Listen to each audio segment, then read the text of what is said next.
అందరికీ నమస్కారం. ఈ సినిమా తీయాలనుకోలేదు. ఏదో సినిమా తీద్దామని ఒక కథ అనుకుని జగపతి బాబు గారి దగ్గరికి వెళ్ళాం. వెళ్తే అది ఓకే అన్నారు. అన్నీ అయిపోయినాక ఎందుకో కొన్ని పరిస్థితుల్లో అది వదిలేసాం.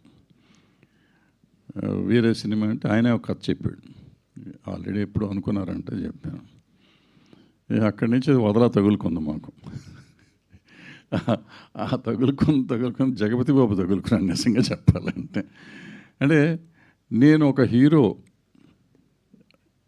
ఇలా పని చేయగలడు. ఎందుకంటే నాకు తెలిసే ఈ సినిమాకి దగ్గర ఆయన పని చేసిన రోజులు పక్కన పెట్టండి, షూటింగ్ చేసిన రోజులు కాకుండా మినిమం ఒక 60 to 70 days ఆయన ఈ స్క్రిప్ట్ అని కానీ అది అని కానీ ఎడిటింగ్ అని కానీ.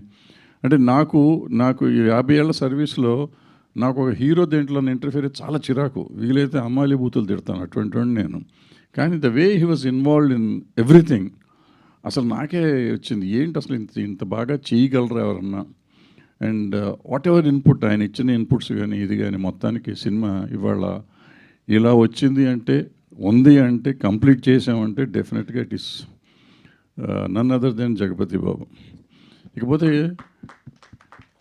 ఈ క్వాలిటీకి వచ్చేటప్పటికి ఆ దుర్మార్గుడు చోట ఉన్నాడు కదా, అతను అసలు ఏం చేశాడో తెలియదు. అది ఏం చేస్తున్నాడో తెలియదు. అక్కడ చూస్తున్నాడు, షూటింగ్ జరిగిలో ఉన్నాను కానీ నేను ఏదో తీస్తున్నాడు ఏదో చేస్తున్నాడు అనుకున్నాను. అవుట్పుట్ ఇక్కడికి వచ్చినాక ఎడిటింగ్లో చూస్తే అసలు నాకు మర్చిపోయింది. 50 ఏళ్ల సర్వీస్లో అంటే నేను చేసిన సినిమాల్లో బయట సినిమాల్లో కూడా డెఫినెట్గా అద్భుతమైన క్వాలిటీ ఇచ్చాడు. ఇక టోటల్గా వచ్చేటప్పటికి మా కోటగిరి వెంకటేశ్వర గారు లాస్ట్ 1.5 monthగా జగపతి బాబు గారు కానీ మా ఎడిటర్ కోటగిరి వెంకటేశ్వర కానీ చోటా గారు కానీ వీళ్ళు నిద్రపోవాలా, నన్ను నిద్రపోనేవాళ్ళ వాళ్ళు చేస్తూనే ఉన్నారు.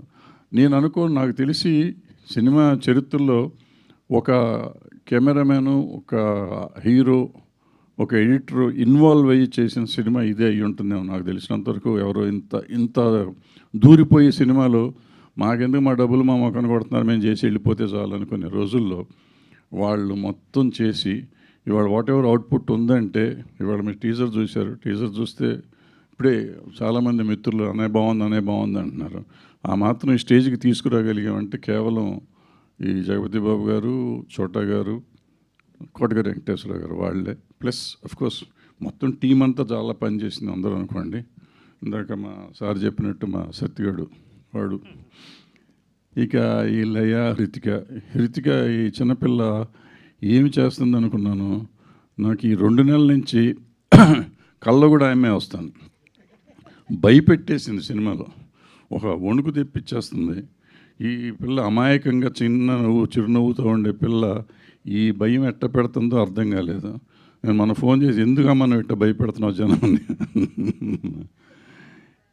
లయ నాకు చాలా 3-4 సినిమాలు చేసాం. తర్వాత అప్పటి నుంచి పరిచయం. ఈ సినిమాలో చేసింది ఆమె బ్రహ్మాండమైన ఆర్టిస్టు. ఆమె చేయలేదు ఇంతకుముందు వేసి క్యారెక్టర్ అనుకోలేదు. బట్ ద వే ఈ సినిమాలో ఆమెను పోర్ట్రే చేసింది చాలా డిఫరెంట్గా ఉంటుంది.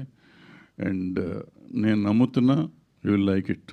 జగపతి బాబు కానీ, లయ గారు కానీ, హృతిక గారు కానీ వీళ్ళని జనం కూడా మెచ్చుకుంటారని. ఇక అక్కడి నుంచి చూస్తున్నాడు కార్తీక్ నన్ను గురించి చెప్పట్లేదు ఏంటి, నేనే కదా మ్యూజిక్ చేశాను, నేను పనికిరానా అనుకుంటున్నాడు. అతన్ని నేను టార్చర్ పెట్టాను, నిజంగా చాలా టార్చర్ పెట్టాను.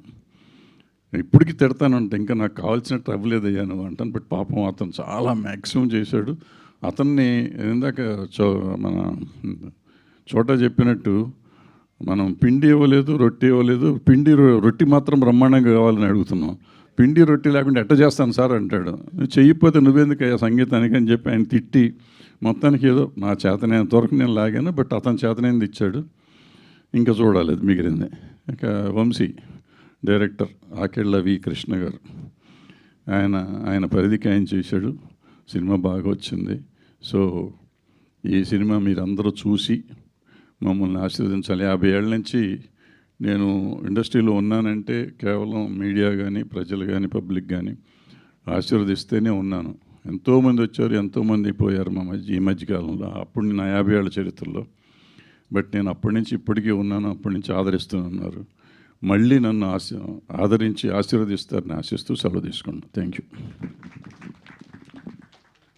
Thank you, sir. Thank you so much. We are looking forward to see Vadala soon.